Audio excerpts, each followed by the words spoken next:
In what appears to be a sign of both massive hypocrisy and a possible fear of ESG, that's environmental, social governance, retribution, corporate behemoth and big-time U.S. bailout recipient General Motors helped lead the progressive pack, attacking new Twitter CEO Elon Musk for his oh-so-frightening desire to open the censorious social media platform to a wider range of opinion and expression. Let's take a look at what's really scary. Hi everyone, I'm Gardner Goldsmith for MRC-TV, and here's the story. Michael Whalen and Laura Colliday report for CNBC that, of course, GM not only competes with Musk's auto firm Tesla, also the recipient of U.S. tax cash, which, by the way, it paid back earlier than scheduled. General Motors' big government-tied deciders suddenly decided it would be prudent, until further notice, to disassociate from Twitter. Quote, General Motors is suspending its advertising on Twitter following Elon Musk's takeover of the social media platform, the company told CNBC on Friday. The Detroit automaker, a rival to Musk-led electric vehicle maker Tesla, said it is pausing advertising as it evaluates Twitter's new direction. It will continue to use the platform to interact with customers, but not pay for advertising, GM added. We are engaging with Twitter to understand the direction of the platform under their new ownership. As is normal course of business with a significant change in a media platform, we have temporarily paused our paid advertising. Our customer care interactions on Twitter will continue. Yes, of course. Now, after all the censorship, after thousands of conservatives and anti-war users on Twitter have been purged, suspended, and shadow banned, for example, anti-war author Donald Jeffries would log out, then search for his own tweets, only to discover that Twitter was not making all of them visible to everybody. And of course, after Twitter on January 9th, 2021 purged the then president, Donald Trump, after its woker than woke brass booted Professor Jordan Peterson, after its team trotted off entrepreneur Mike Lindell, and many more people, not for any of those people threatening anyone, but merely for expressing ideas. Now, General Motors is evaluating its advertising stance. I see, yeah. After Twitter suspended the New York Post because the newspaper was, of course, correctly reporting verifiable information about the Hunter Biden laptop scandal, and after Twitter suspended satire site The Babylon Bee merely because the Bee posted a biologically valid joke about Rachel Levine being Man of the Year. Yes. Now, GM sees Musk's warmer, return to fair play possibly approach at Twitter as something to give them pause.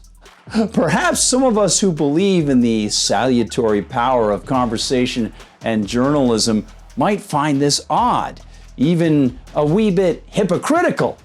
Of course, we would be very much alone in our backwards Enlightenment, golden rule-based thinking. After all, the GM heads appear to have a lot of comfortable anti-speech, afraid to debate allies who, without a hint of irony or shame, use their big media positions and their ability to express themselves online as means to call for the continued silencing of others with whom they disagree. Makes a lot of sense. Infamous Washington Post tech writer and doxing of opponents hypocrite Taylor Lorenz, who never has lost her platform on Twitter despite her incredibly questionable tactics, used Twitter October 27th to claim that the site already was yielding to the bad people. Quote, it's like the gates of hell opened on this site tonight. Because, of course, her behavior is really totally cool. But Jordan Peterson's peaceful debate and conversation, that's evil and particularly dangerous to have being shared among people who can actually decide for themselves. Got it? Oh, Star Trek The Next Generation actress Marina Sirtis epitomized the mindset and actions of many leftists when, shortly after Lawrence freaked out, well, Sirtis left Twitter entirely, prompting liberty-minded Tolkien scholar, Nerdrotic founder, and entertainment critic Gary Bigler to tweet a quick bye to the woke thespian he once enjoyed watching on TV. See, Gary and his family recently left San Francisco after the Democrat-imposed lockdowns there destroyed his wife's business, and they moved to Texas, a state Sirtis slammed during a massive 2021 power outage, implying that its rightist political base, rather than the centralized power system and the bad weather, was at fault for the massive blackout. Bigler's sentiment might have summed up the thoughts of many when it comes to Sirtis and her left-wing hypocrisy. Heartfelt F off from Texas. Of course, Sirtis and Lorenz are in no way swimming on their own in the dirty kiddie pool of double standards. The Atlantic's Charlie Warzel wrote with apocalyptic concern about Musk firing numerous Twitter brass, including Vijaya Gadde, the Twitter lawyer who not only has been revealed as a key in the decision to silence the New York Post Hunter Biden laptop story, and Donald Trump, but who handled herself abysmally when grilled about the New York Post issue on the Joe Rogan podcast. And Warzel added concern that Kanye West, Trump, and others who might be allowed onto the platform once more might push Musk towards just not moderating content enough. You can read that as not enough censorship of opinion that differs from Warzel's enlightened and ingenious thought.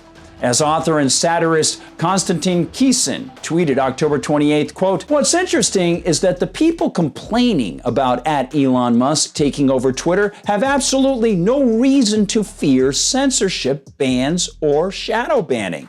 Their complaint is that other people won't be censored." It says a lot. And at the Washington Post, the wonderful Faiz Sadeghi and Elizabeth Dwoskin actually offered this absurd statement. Quote, "Musk represents a different kind of owner from Twitter co-founder and former CEO Jack Dorsey, or his now rival Mark Zuckerberg, the CEO of Facebook, who generally try to stay politically neutral." And both the Atlantic and Washington Post excitement did not go unnoticed by the independent journalist Glenn Greenwald, who tweeted, quote, "The people who work for the newspaper owned by Jeff Bezos, the Washington Post, and who write for the magazine controlled and funded by Laurene Powell Jobs, the Atlantic, are very worried this morning about the unprecedented crisis we face of billionaires buying and controlling the flow of news and information." Finally, and perhaps summing it all up quite well, is pro-liberty filmmaker M.E. Moore, who offered this, quote, "People on the right tried to start Twitter alternatives because Twitter tried to silence them. People on the left are trying to start Twitter alternatives because Twitter won't allow them to silence others." That difference is very telling. Yes, it is. It certainly is. As has been the case for generations, the collectivist mindset can't stand for debate, free speech, and dissent. Elon Musk doesn't have a perfect record in any way when it comes to statism and technocracy. But his early actions at Twitter appear to be moves in a good direction.